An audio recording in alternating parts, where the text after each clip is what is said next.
안녕하십니까. 사회복지사 1급을 담당하는 고병갑입니다.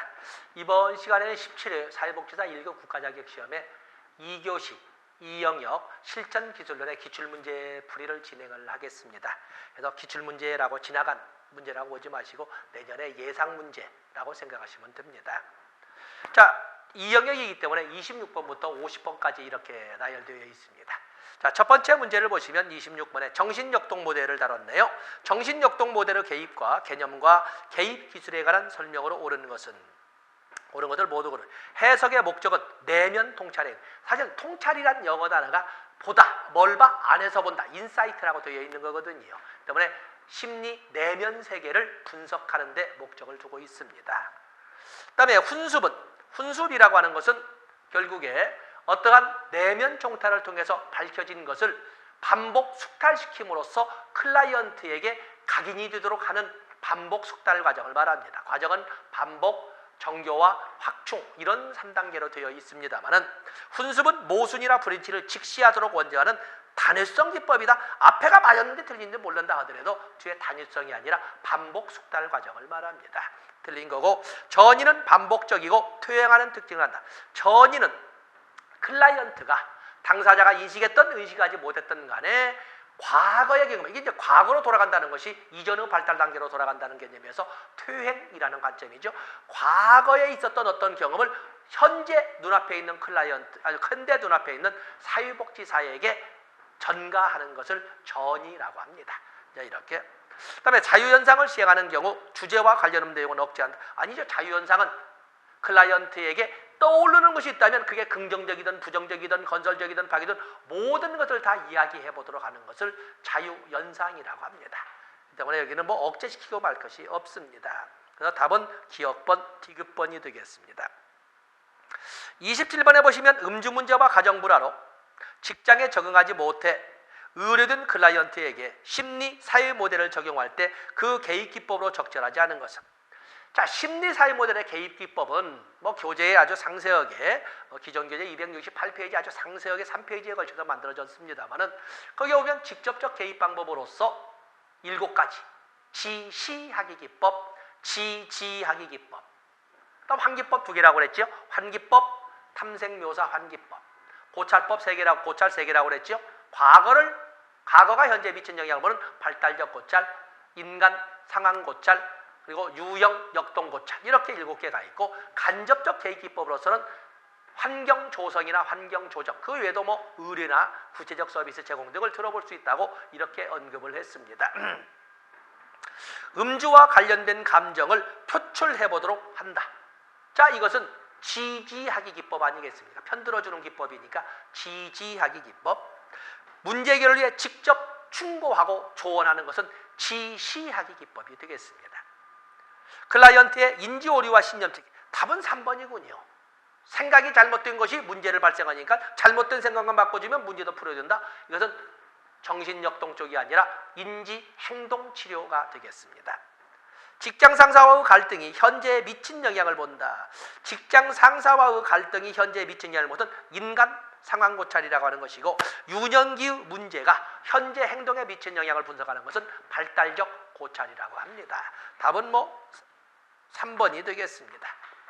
그 다음에 28번에 보시면 가족사정 도구에 관한 설명으로 옳은 것을 모두 고르면, 가족치료에 다양한 가족치료가 있지 않습니까? 구조적 치료, 체계적 다세대 가족치료, 경험적 치료, 전략적 치료, 해결중심 치료, 이야기의 치료, 많은 이런 치료 기법이 있고 치료 모델이 있고, 그 모델마다 수없이 많은 가족치료 기법이 나오지 않습니까?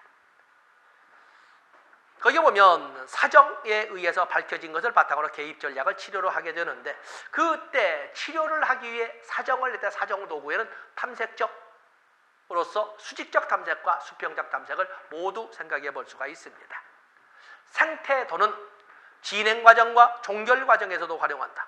그렇죠. 환경이라고 하는 것은 고정불변으로 주어진 것만 있는 것이 아니라 끊임없이 변하면서 끊임없이 생성되고 소멸되어 가기 때문에 전 과정을 통해서 생태도뿐만 아니라 모든 사정도구는 사용하게 됩니다. 이건 맞는 것이 되겠습니다. 생태도라고 하지 않습니다. 모든 사정도구는. 생활력표, 생활력 도표죠. 라이프 히스토리. 현재의 기능 수행에 영향을 미치는 발달 단계상 생활 경험을 이해한다. 좋습니다. 다음에 소시오그램은 가족 구성원의 사회적 활동을 측정한다. 소시오그램이라고 하는 것은 사회적 측정인 소시오메트리의 결과 보고서를 그림으로 그려낸 것을 소시오그램이라고 하는데, 소시오그램은 핵심이 집단 내 구성원들 간의 관계를 파악하는 겁니다.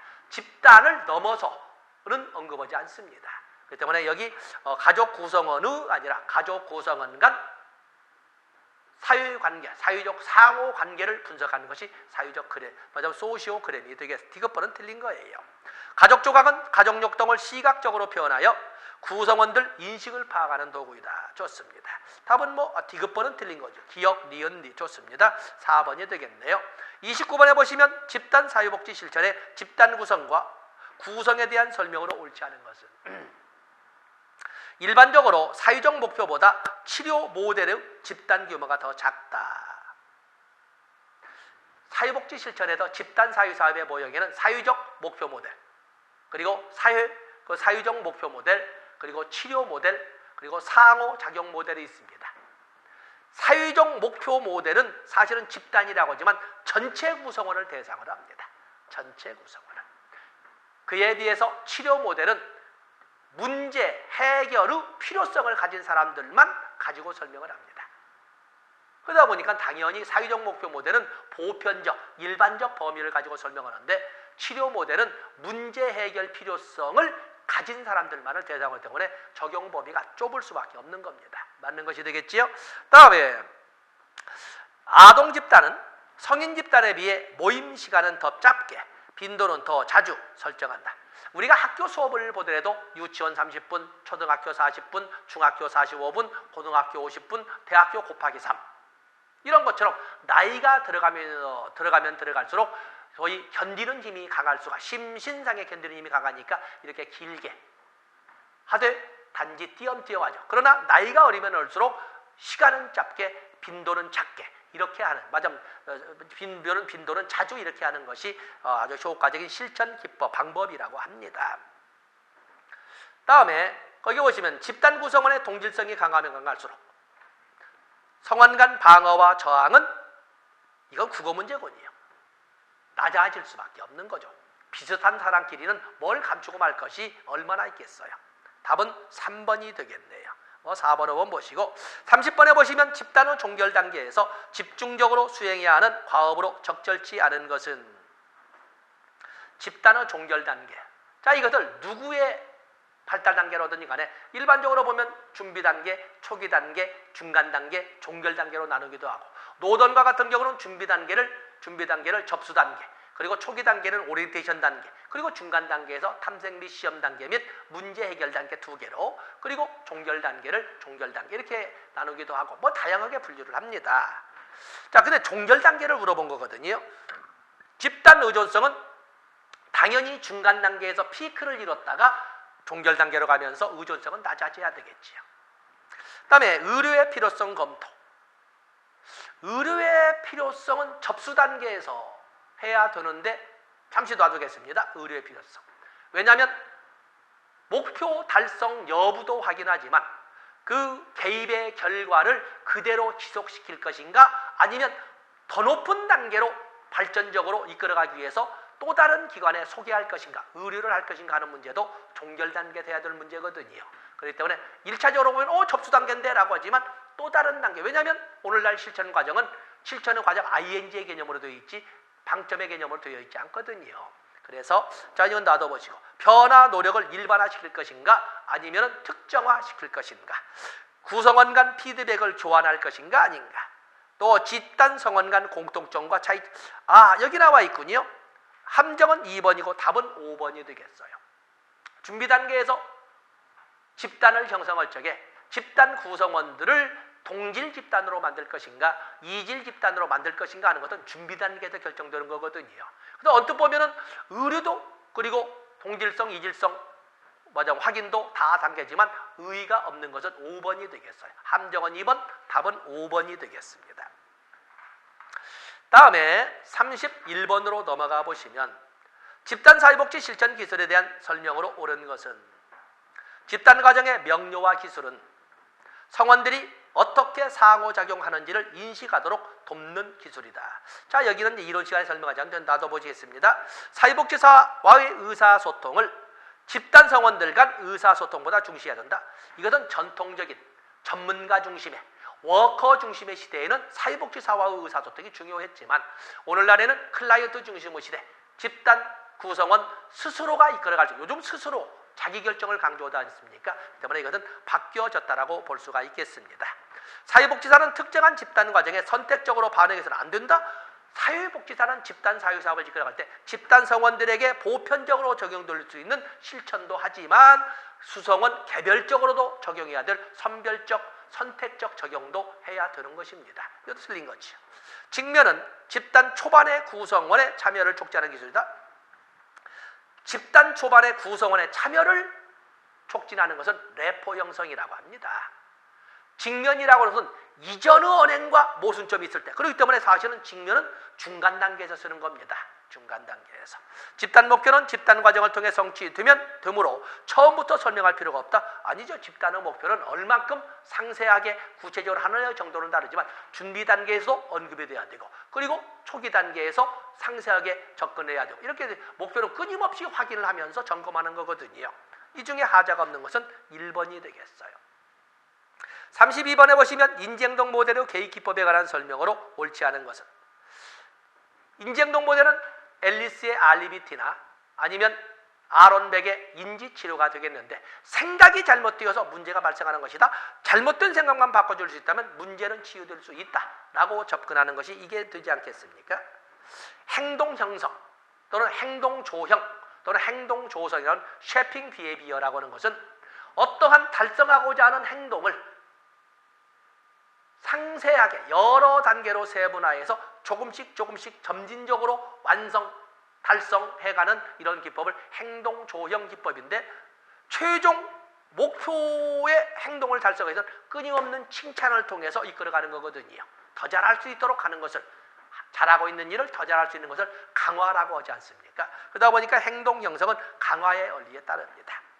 모델링, 모방은 특히 반두라의 사유학습에서 나온 것처럼 설사 강화가 없더라도 단순 관찰이나 모방을 통해서도 학습은 가능하다. 그래서 관찰학습, 사유학습에서 강조됩니다.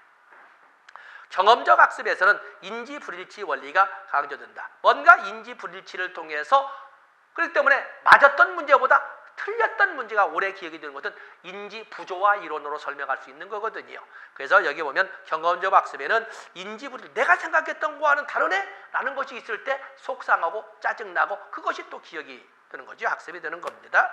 그 다음에 타임아웃. 타임아웃은 이건 못하도록 하는 거지요. 그렇기 때문에 이것은 못하도록 하기 때문에 처벌이라고 합니다. 처벌이라고 하는 강화와는 달리 행동의 발생 빈도를 낮추는 것, 우리말로 한다면 잘못된 행동을 못하도록 하는 것을 처벌이라고 합니다.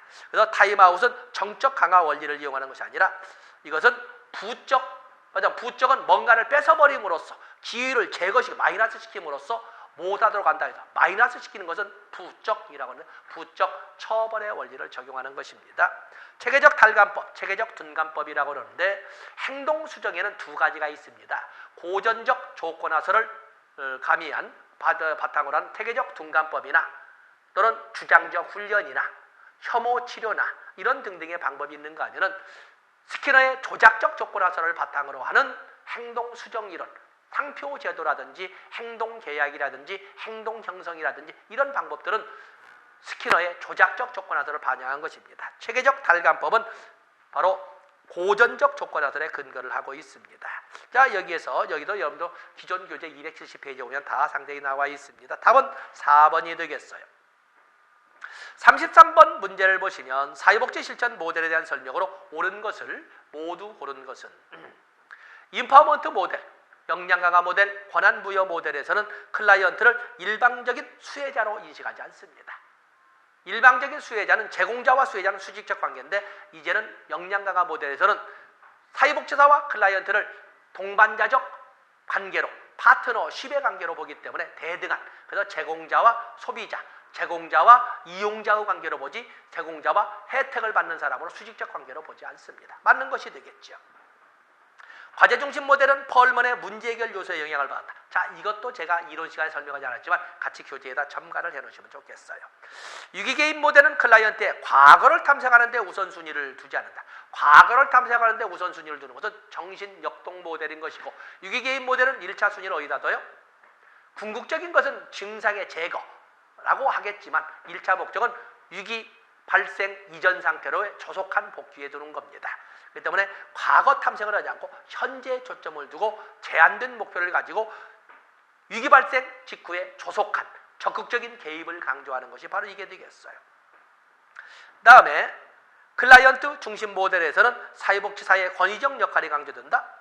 아니죠. 클라이언트 중심 모델은 인간 중심 상담이라고도 하는데, 그렇기 때문에 상담자와 내담자가 대등한 관계에서, 그렇기 때문에 클라이언트 맘대로 하는 것을 거부하는 입장에 있습니다. 그래서 내담자 스스로가 이끌어가도록 하기 때문에 권위적 역할은 거부하는 입장에 있다라고 보시면 되겠습니다. 기역, 니은, 디귿이 되겠어요. 34번에 보시면 사회복지사 B가, 다음 대화에서 사회복지사 B가 클라이언트 A에게 사용한 기법에 해당되는 것은, 저는 조그마한 어려움이 있어도 쉽게 좌절하는 사람이에요 라고 이렇게 말을 하니까 사회복지사가 좌절감이 새로운 일을 하는데 방해하네요 라고 해서 자기의 심정을 토로했더니 사회복지사가 거기에서 문제점을 끄집어냈어요. 바로 이런 기법을 바로 문제의 유연화, 문제를 밖으로 드러나게 했다 하는 기법. 보통 가족치료에서는 이야기체 치료에서 나오는 거예요. 이야기체 치료에서. 답은 1번이 되겠습니다. 35번에 보시면 가족 사회복지 실천의 개념에 관한 설명으로 옳은 것은 1차 사이버네틱스, 환류고리, 가족규칙 이런 것이 나와 있군요. 사이버네틱스라고 하는 것은 치료자가 개입해서, 뭐냐면 가족치료자라든지 이런 어떤 전문가가 개입해서 부적응하고 있거나 비정상적인 행동 패턴을 적응 영역이나 정상적인 행동 패턴으로 바꿔놓는 기법을 사이버네틱스라고 하는데, 이 사이버네틱스는 1차 수준의 사이버네틱스, 2차 수준의 사이버네틱스로 나눠봅니다. 1차 수준의 사이버네틱스라고 하는 것은 전통적 실천 모델처럼 전문가 중심이 되어서 전문가가, 치료자가 문제를 찾아내고 전문가의 관점에서 이 접근해가는, 전문가가 소위 가족 내부의 문제나 해결책을 객관적 관점에서 찾아가도록 하는 것이 1차 사이버네틱스입니다. 그에 비해서 2차적 사이버네틱스라고 하는 것은 오늘날 권한부여 모델에서 말하는 것처럼 바로 전문가 또는 치료자와 가족이, 또는 치료자와 클라이언트가 동반자적 관계에서 같이 문제를 찾아내고 같이 해결책을 강구하는 접근을 이렇게 2차 사이버네틱스라고 합니다. 너무 이제 전문적으로 들어갔습니다만, 1차 사이버네틱스, 전문가가 가족 내부의 의사소통과 제어 과정을 객관적으로 발견한다. 그렇죠? 전문가 치료자 중심으로 객관적 접근을 하는 것을 말합니다. 환류고리라는 것은 피드백이 어떻게 순환되어 가는 건데, 가족 규범이 유지되거나 변하는 과정을 설명한다. 가족 규범이 어떻게 유지되어 왔고 또 어떻게 변화되어 왔고, 이렇게 가족 규범을 가족 규칙이라고 하지 않습니까? 우리가 보면 나와 같은 경우는 제사를 지내는 종손의 입장이다 보니까 이 제사할 때 제사상을 어떤 차례로 유지할 것인가, 아니면 어떤 과정에서 이 제사상의 배열이 달라졌는가, 이런 것을 피드백의 과정을 통해서 설명할 수 있다. 그래서 환류고리가 되겠어요.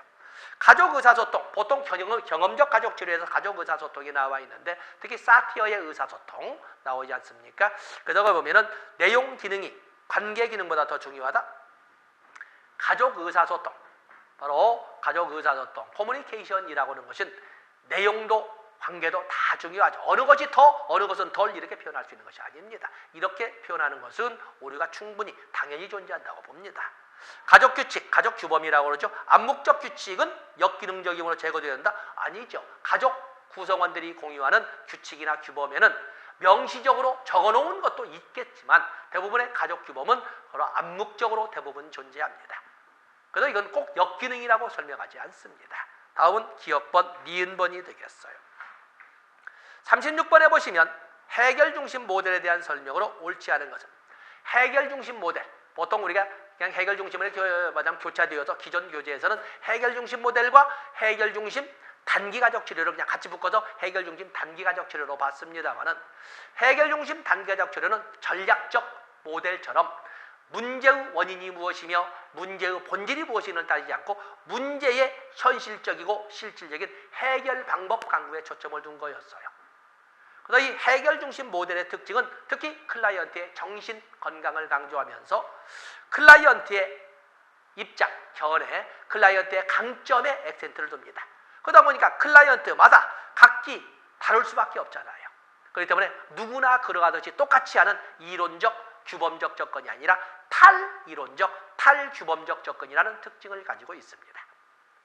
그리고 이 해결 중심 모델이라고 하는 것은, 해결 중심은 어떤 문제를 풀어갈 때 복잡하고 현 시점에서 멀리 떨어진 문제를 가지고 시작하는 것이 아니라 바로 눈앞에, 그리고 아주 단순하고 간단한 문제부터 점차 난이도를 높여가면서 풀어간다는 특징을 가지고 있는데, 그걸 출제위원이 간략화라는 특징으로 설명을 하고 있습니다.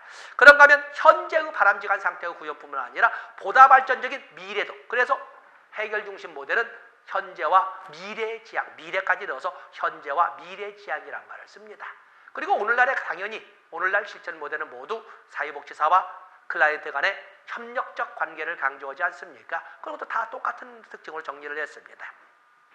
클라이언트 지향적 모델에다 임시 대응적 기법이라는 비판이 있다.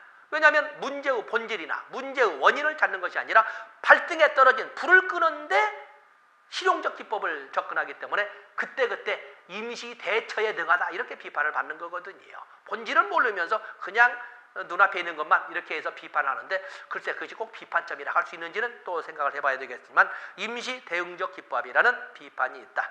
메시지 작성과 전달 과제를 활용한다. 자, 여기는 사실은 제가 해설할 자신이 없고 놔둬보시겠습니다. 사회복지사와 클라이언트 간 협력적 관계를 중시한다. 문제가 해결된 상태를 과정하는 대처 질문을 활용하겠다. 해결 중심 모델이나 해결 중심 단기 가족 치료 모델은 해결 기법에서 2개 이상의 질문을 사용을 합니다. 거기에는 무수히 많은 질문들이나, 물론 다른 데도 질문, 전략적 모델에서 순환적 질문도 나옵니다만, 질문 그러면 거의 해결 중심 모델이에요. 변화 전 상태에 대한 질문, 관계성 질문, 기적 질문, 예유 질문, 척도 질문 등 어쨌든 문제가 나올 때 2개 이상의 질문을 언급하면 해결 중심 모델로 가면 됩니다. 이렇게. 그렇기 때문에 대처 질문도 활용할 수 있고, 기적 질문도 활용할 수 있고, 수치화는 척도 질문도 활용할 수 있습니다. 저기에서 옳지 않은 것은 이렇게 되어 있는데, 뭐가 옳지 않을까? 3번은 제가 설명하지 못하지만 문제는 5번에 맞는 줄 알았더니 거기에 뭐라고 되어 있어?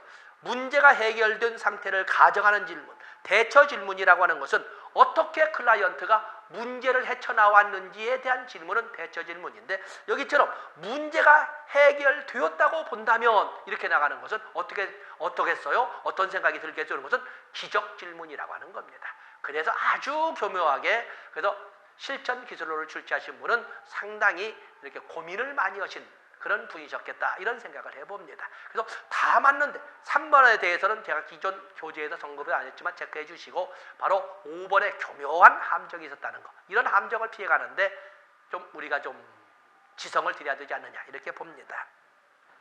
37번에 보시면 집단 사회복지 실천에서 하위 집단에 대한 설명으로 옳은 것을 모두 고른 것은, 집단 초기에 나타나 하위 집단, 집단 초기에 나타나 집단 응집력을 촉진한다.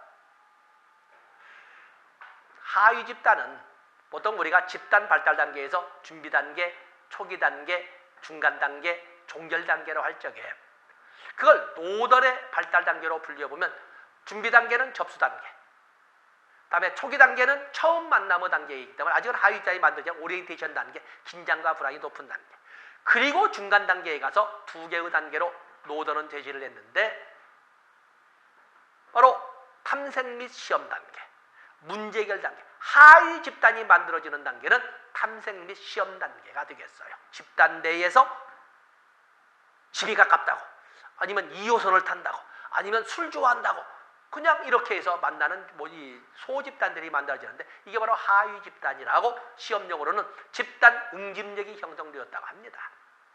무슨 단계? 초기 단계가 아니라 중간 단계에 만들어지는 것입니다. 그 때문에 이거는 집단 중간 단계에 나타나게 되는 겁니다. 정서적 유대감을 갖게 된 구성원 간에 형성된다. 아유, 축구 좋아하시는가 봐요. 아유, 술 좋아하시면 같이 뭐 이런 사사로운 이런 영역을 가지고 소집단이 만들어지거든요. 적게는 한 명에서 많게는 다수로. 이건 집단의 개념을 잘 모르는 거예요. 집단의 개념의 5대 구성 요소가 뭐예요? 복수의 구성원이 공동체 관심이나 공동체적 어떤 공동의 관심이나 어떤 그 목표를 가지고 서로의 약속, 규범이라고 그러죠. 규범을 지켜가면서 지속적으로 공동체 의식 속에서 상호작용하는 실체를 집단이라고 합니다. 여기 있는 것처럼 거기 적게는 한 명에서 한 명은 집단이라고 하지 않아요. 이건 뭐 틀린 거고, 소시오메트리를 통해서 측정 가능하다. 그리고 집단은 집단 내 구성원들 간의 역학 구조를 파악할 수 있는 것은 소시오메트리고, 그 조사 결과를 그림으로 그려내면 소시오그램, 행렬표로 그려내면 소시오메트릭스라고 하는 것입니다. 자, 여기서 옳은 것은 이 기억번은 집단 중간 단계가 되고, 니은번, 리을번이 되겠다. 답은 2번이 되겠어요. 38번에 보시면 전략적 가족치료의 치료적 이종 구석에 대한 설명으로 옳지 않은 것은, 전략적 모델은 특히 헤일리로 대표적으로 설명을 하는데, 해결 중심 모델처럼 실질적인 문제 해결 기법에 초점을 두는 이런 그 접근이 되겠어요. 여기에는 이 전략적 모델의 기법이 주로 출제가 되는데, 어떤 증상을 처방하는데 어떻게 처방을 하냐면, 짜증내고 싫은 것을 도망가려고 하기보다는 오히려 부딪혀보도록, 더 반복해보도록은 역설적 지지, 아니면 이렇게 해보도록 강요를 해보는 소위 지시적 방법, 이 지시라든지 역설적 지지를 합쳐서 역설적 지시라고 이렇게 쓰기도 합니다. 그런가 하면 순환적 질문, 이런 방법들을 쓰는 것이 전략적 모델인데, 증상을 이용한다, 증상 처방, 빙산기법이란 단어가 나와요. 빙산비법 또는 우리가 교재에 빙산탐색이라고 적어놨습니다. 빙산탐색은 가족 조각이나 가족 그림이나 또는 원가족을 강조하는 소위 경험적 가족 치료에서 선호하는 이런 기법이 되겠어요. 그래서 여기 빙산 이런 나와 있죠. 그래서 경험적 가족 치료 모델이 관련이 없고, 지시적 기법, 역설적 기법. 5번은 제가 설명하지 않았습니다만 5번. 그래서 이 전략적 가족 치료에서는 치료자의 지시를 따르지 않아도 문제는 해결될 수 있다고 본다. 하나 여러분 교재에다 첨가했으면 좋겠어요. 답은 어쨌든 2번이 워낙, 5번을 몰랐다 하더라도 2번이 워낙 적나라하게 틀렸기 때문에 답이 2번으로 갈 수밖에 없는 현실입니다. 39번에 보시면 집단의기를 마무리하는 방식으로 옳은 것을 모두 고르면, 집단의기가 이렇게 나와 있는데, 집단 사회사업을 언제까지 운영할 것이냐, 이런 문제가 있는데, 회계에 대한 사회복지사의 관찰과 생각을 전달한다. 마무리하는 단계는 종결 단계잖아요. 지금 기억번은 뭘 설명하고 있어? 회기에 집단 사회사업을 이끌어온 결과에 대한 총평을 한다는 것이, 총평을 한다, 이 말을 여기 나온 것처럼 관찰과 생각을 전달한다. 그 다음에 회기준, 대기준 이슈를 다 마무리지 않고 회기를 맞춰도 된다. 이게 함정이지요. 집단 사회사업은 종결을 하게 될 때는 목표가 달성되어서 종결할 수도 있고, 아니면은 집단 구성원이 다 빠져나가서 종결될 수도 있고, 사회복지사가 더 이상 실천을 할 수 없어서 종결될 수도 있지만, 그렇기 때문에 목표가 달성되지 않기도 하거든요. 그런가 하면 언제까지 하기로 기한을 정해놨다면 그 기한의 도래로 종결될 수도 있습니다. 그 때문에 기한의 도래나 구성원의 이탈이나 이런 걸 통해서 설사 제기된 이슈라고는 문제가 해결된, 이슈라고 하는 것은 뭐냐면 문제거든요. 문제가 해결되지 않았어도 종결될 수 있는 것입니다. 자, 이것은 맞는 것이 되겠어요. 교묘하게 함정을 받죠. 회기에서 다른 문제를 집단 밖에서 어떻게 적용할지에 대한 계획을 묻는다. 그다음에 다음 회기에 다루기 원하는 주제나 문제도 질문. 이것도 종결 단계에서 다 더 계속 발전적인 막 대학원 갈 거야? 박사과정 갈 거야? 이렇게 물어보는 거거든요. 때문에 이거는 다 맞는 것이 되겠어요. 특히 니은번의 함정이 있는데, 니은번을 빼면 그래서 많은 이 출제위원은 답을 4번으로 유도했습니다만은 답은 5번이 되는 거죠. 그렇죠? 아주 머리를 쓴 문제가 되겠어요. 40번에 보시면 가족에 대한 설명으로 옳지 않은 것은, 자, 가족에 대해서 우리가 보면 일반적으로 가족 그러면 건강가정기본법을 통해서 가족을 보는데, 사회 변화에 따라 가족의 구조나 기능도 변화된다. 그렇죠. 옛날에는 일반적으로 대가족, 확대가족이라는 대가족이 있었는데 오늘날은 보편적인 핵가족이잖아요. 가족의 기능도 여러분의 집은 하우스입니까? 홈입니까? 하우스라고 하는 것은 물리적 거주 공간을 말하는 것이고 홈이라고 하는 것은 심리적 안식처를 말하고 있는데 어떻습니까? 여러분의 가정은 홈이 아니라고 말은 하지 않겠지만 거의 대부분이 중학교 입학하거나 초등학교 6학년 넘게 되면 뭐 학원 다니고 뭐 하고 나면 가족이 같이 눈을 마주칠 시간이 있기나 할까? 한 10시가 되면 애들 오고 엄마 아빠 계신다고 해도 12시까지 그새 전투 대응으로 앉아냐 또 컴퓨터냐 이것부터 휴대폰 하냐 하면서 계속 전투 대응을 하다가 자고 아침에 서로 출근하기 바쁘거든요. 같은 공간에 거주하는 것 한 2시간? 그러면서 눈이나 마주칠 수 있는지 한번 생각해 보세요. 세월이 흐르면서 빠름이란 올레 모드가 만들어지면서 이제는 우리가 가족의 기능이 말하자면 가족이라는 기능이 물리적 공간의 일부로 바뀌어버렸어요. 이런 거 1번에 맞는 거지요. 위기시 가족은 역기능적 행동을 보일 수도 있지만 가족 탄력성을 보일 수도 있다. 그렇죠. 가족 탄력성을 통해서 어떤 위기가 발생하면 와해되기도 하지만 오히려 그걸 바탕으로 해서 더 단단한 굳은 땅을 만들어가는 이런 그 탄력적 변화도 가능하다는 것입니다. 가족은 생활 주기에 따라 단계적으로 발달하고 변화한다. 어느 집이나 똑같은 생애 주기를 갖는 건 아니겠지만 보편적으로 그야말로 부부만의 가족에서 아직은 학령 전 단계의 아동의 자녀를 가진 가족, 학령 단계 이런 식으로 발달해 가지 않겠습니까? 가족은 가족 항상성을 통해 다른 가족과 구별되는 정체성을 갖는다. 가족은 권력 구조를 갖고 있지 않은 애정 공동체는 맞지만 권력 구조도 있습니다. 가족이라고 하는 것은 많은 부부 하위 체계, 부모 자식 하위 체계, 형제 자매 하위 체계 등 많은 하위 체계가 있지만 모든 하위 체계에는 권력이 존재를 합니다. 권력이라고 하는 것도 무조건 행사한다 이런 것도 있지만 권력은 자율적 의지에 의해서 자신의 삶의 방향과 그리고 주변의 여건을 조정하는 이런 힘을 권력이라고 하는 거거든요. 그렇기 때문에 꼭 부부만의 하위 체계가 권력을 갖고 나머지는 굴종관계에 있는 그건 아닙니다. 부모 자녀 관계에도 권력은 존재하고 다 하는 거거든요. 그래서 권력 관계를 갖고 있는 애정 공동체라고 이렇게 할 수 있습니다. 답은 5번이 되겠어요. 41번에 보면 당연히 나온다고 하는 문제가 나와 있지. 근데 여기는 이제 넓게, 전에는 아주 서비스 문제로 나오던 이번엔 넓게 나왔습니다. 얄롬이 제시한 집단의 치료 효과를 가지고 출제를 했네요. 집단을 활용한 사회복지 실천의 치료 효과 요인으로 치료 효과는 옳지 않은 것은 기존 교재 320페이지보다 아주 상세하게 설명까지 되어 있습니다. 가장 출제가 잘 됐던 것은 집단의 치료 효과에서는 나만 이렇게 가슴 아파오는 줄 알았더니 나 같은 가슴 앓으려는 사람들이 이렇게 많은 줄 몰랐어. 다른 사람도 이렇게 가슴 아파오는 걸 보고 고통이 경감되는 것을 일반화, 보편화 효과라고 합니다.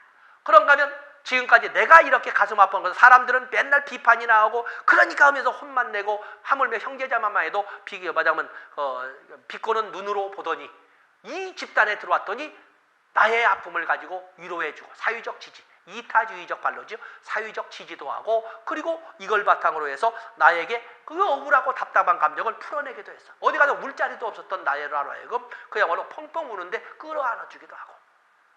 자, 이런 것을 감정의 정화 또는 희망 주기, 집단 응징력, 대인관계 기술이나 사회기술 발달 등등 이런 무수히 많은 집단 구성원이 됨으로써 갖게 되는 치료 효과가 있다는 거예요. 여기에 고유성은 관계가 없습니다. 그래서 교재를 참조하시고 42번에 보시면 한 2, 3년 전부터 바로 사회복지 조사론의 문제가 바로 여기에 이제 한 문제씩 여기에 나오기도 하고 지역사회복지에 나오기도 합니다만 특히 단일 사례 연구 설계가 이렇게 출제가 됩니다. 다음 사례에 해당하는 단일 사례 설계의 평가 유형은 단일 사례 설계에는 하나의 클라이언트를 가지고 경험적 절차 속에서 반복 측정하되 단계를 명확히 하고 비교하는 방식으로 합니다. 궁극적 목적은 뭐예요? 개입 결과의 현장 확인이죠.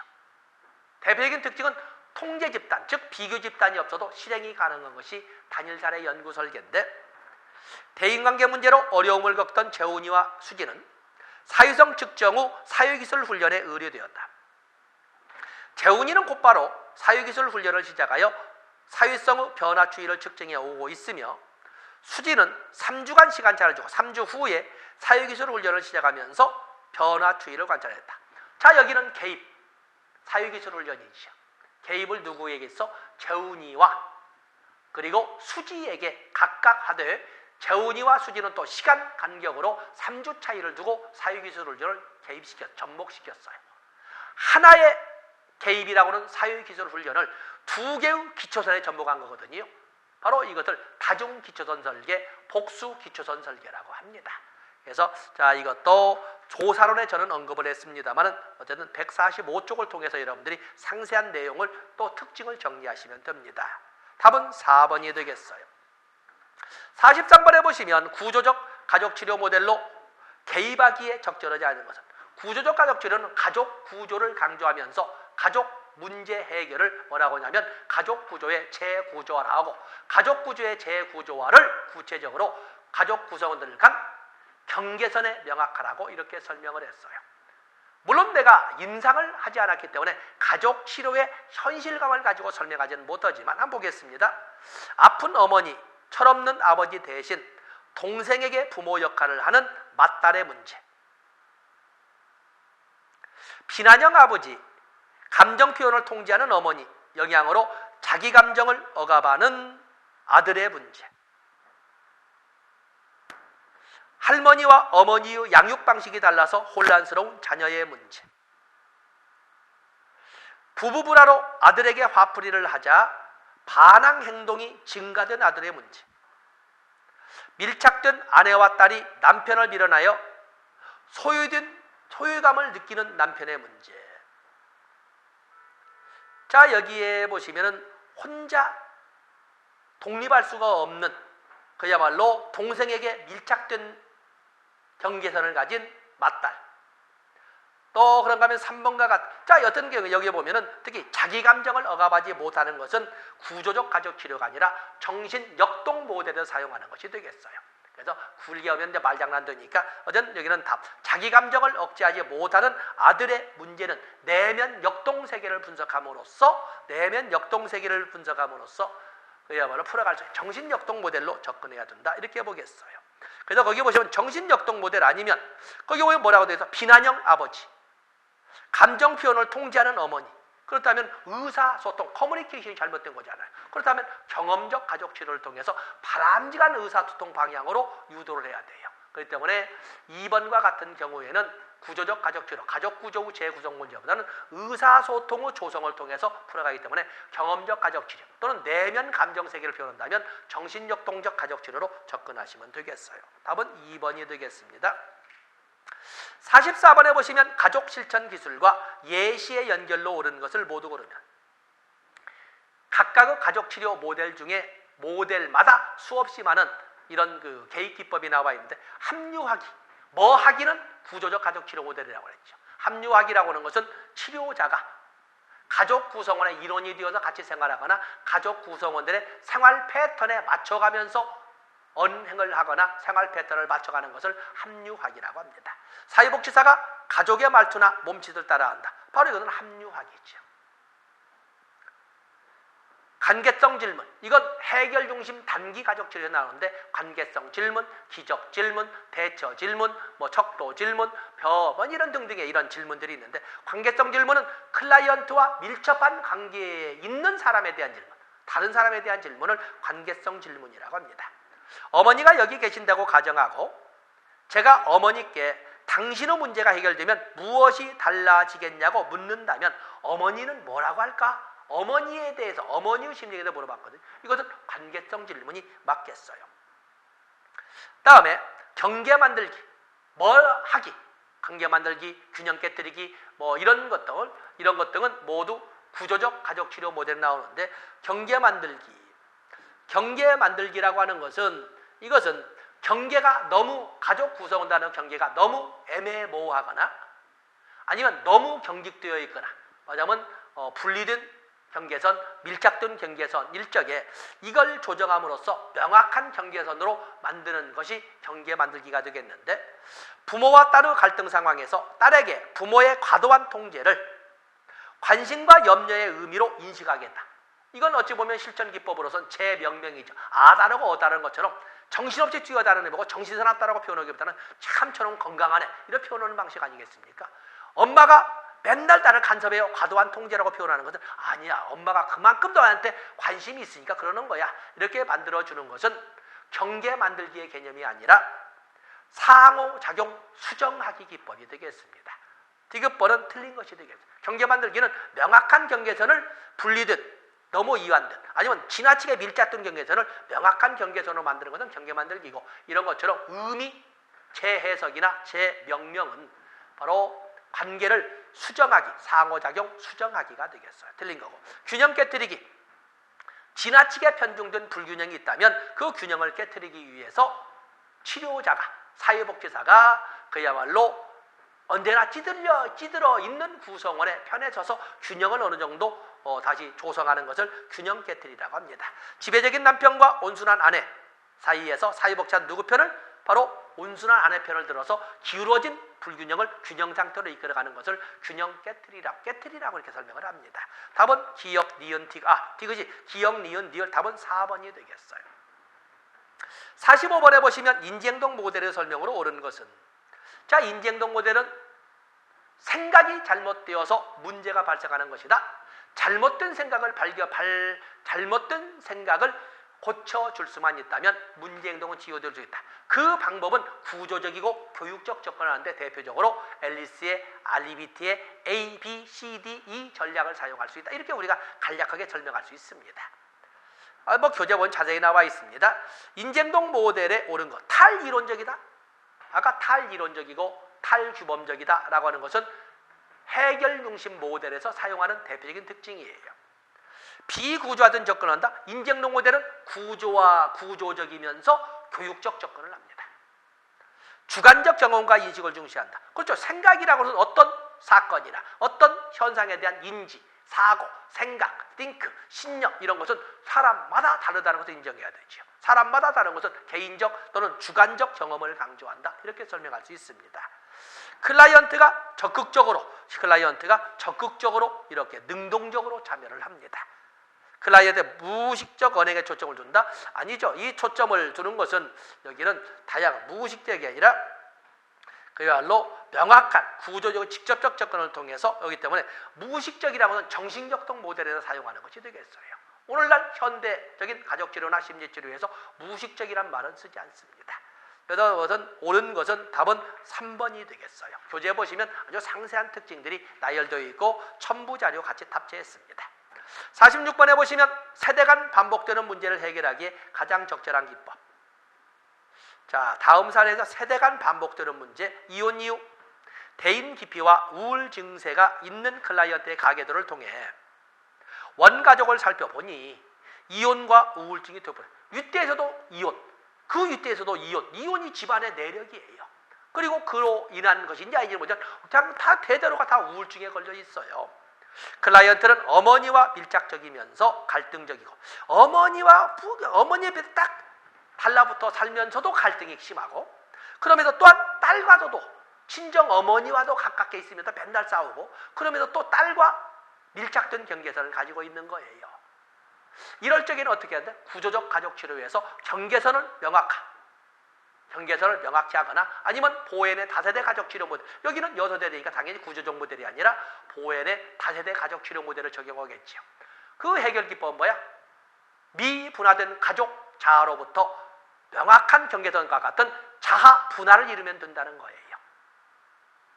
이게 바로 여기는 분화 촉진이 되겠어요. 분화 촉진. 답은 5번이 되겠습니다. 47번에 보시면 철수는 무단결석과 친구를 괴롭히는 문제로 담임 선생님에 의해 학교 사회복지사에게 의뢰되었다.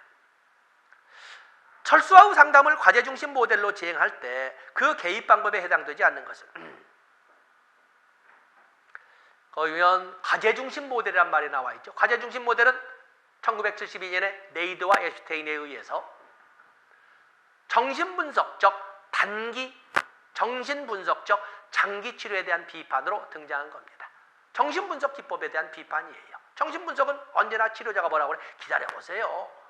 가만히 있어봐. 이것만 하는 거거든요. 왜냐하면 클라이언트도 문제의 원인이 뭔지를 보는데 아무리 전문가라 하더라도 사회복지사 또는 심리치료가 어떻게 알겠어? 그걸 언제나 가만히 있어봐야 해요.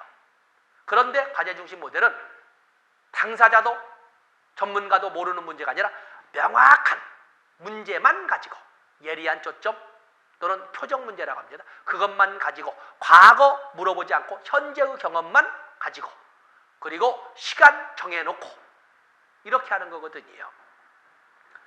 철수의 성격 유형과 심리 역동을 분석한다. 밖으로 드러나 있는 명확한 문제만을 가지고는 과제중심 모델과는 달리 성격 유형이나 심리 역동은 정신분석적 접근에서 나오는 거예요. 지역사회에서 지원할 수 있는 방법으로 하겠다. 여기 지역사회라는 것은 지금 여기를 현재 지원받을 수 있는 자원을 찾아내는 거예요. 담임선생님이 제시한 문제, 클라이언트도 알고 있고 담임선생님이라고는 전문가도 알고 있는 문제를 가지고 접근하는 거예요. 해결 가능한 문제를 선정한다. 제시된 문제가 철수의 욕구와 일치하는 경우에는 사회복지사와 클라이언트가 협의를 통해서 조정할 수 있습니다. 답은 1번이 되겠어요. 48번에 보시면 집단 사정이 개별 성원, 전체 집단, 집단 외부 환경 차원에서 수행될 때 전체 집단 사정에 해당되는 것을 모두 그러면 자, 이것이 실천기술론에서 제가 가르치지 못했던 영역이 되겠어요. 교재에도 언급을 하지 않아서 참으로 죄송한 문제가 바로 이 48번이 되겠는데 사회복지 실천의 과정 보면은 문제인식, 그리고 조사, 사정, 계획, 개입, 그리고 평가 및 종결이 있는데 사정에 대해서 사정의 대상, 사정의 도구, 사정의 절차 이렇게 봤는데 뜬금없는 사정의 절차가 나온 거예요. 이 사정에는 집단 사정에는 개별 성원에 대한 사정, 전체 집단에 대한 사정, 그리고 집단을 둘러싼 환경에 대한 사정 세 가지가 있습니다. 그 중에 전체 집단에 대한 사정의 내용을 찾아보라는 거예요. 그러면 집단을 인가하고 지원하는 기관의 목표, 이것은 집단 외부 환경에 대한 사정이 되겠죠. 하위 집단 사정, 이건 전체 집단 내부 문제이기 때문에 전체 집단에 대한 사정이고, 집단 구성원의 변화와 성장은 개별 성원에 대한 사정이 될 것이고, 집단 내 상호작용은 전체 집단에 대한 사정이 될 거예요. 그렇기 때문에 여기는 개별 개개의 성원에 대한 사정, 전체 집단에 대한 사정, 집단을 둘러싼 환경에 대한 사정으로 나눌 수가 있는데, 그 중에 여기에 보면은 전체 집단에 대한 사정은 하위 집단 사정, 집단 성원 간 성원들의 복수니까 성원들의 상호작용 사정, 그리고 집단 구성원들이 같이 지켜야 되는 집단 규범에 대한, 하나 더 넣는다면 집단 규범을 넣고 거기 내용은 첨제를 해놨습니다. 49번에 보시면 유기개인 모델에 관한 설명으로 옳지 않은 것은, 유기개인 모델은 1차 목표를 유기 발생 이전 상태로 조속한 복귀에 둡니다. 마침 우리를 언론에서는 그것을 정상화를 도모한다 이렇게 표현하는데, 물론 궁극적으로는 유기에 관련된 모든 것들 증상을 제거해버리는 것이 되겠지만 1차적인 목적은 유기 발생 직후에 신속하고 적극적인 개입을 통해서 유기 발생 이전 상태로 되돌려 놓는 데 1차 목표를 줍니다. 그러면서 기죽은 클라이언트를 길을 살리는 긍정적 자아상, 희망 고치 등을 사용하는 것이 바로 이거고, 대상 문제는 구체적인 몇몇 문제만 가지고 접근하는 것입니다. 다른 모델에 비해 상대적으로 단기 서비스, 그리고 위기 발생 직후에 신속하고 적극적인 개입을 요구합니다. 위기 개입의 목표는 구체적이어야 한다. 그렇죠? 제한된 구체적인 몇몇 문제만.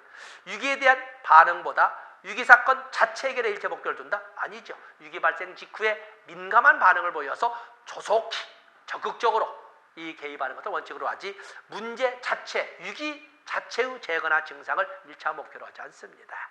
절망하고 있는 클라이언트에게 희망을 고취시키는 게 중요하다. 위기에 개입하는 사회복지사는 적극적이고 직접적 역할을 수행해야 된다. 답은 3번이 되겠어. 그럴싸하지만 답이 3번입니다. 50번에 보시면 문제 중심 기록.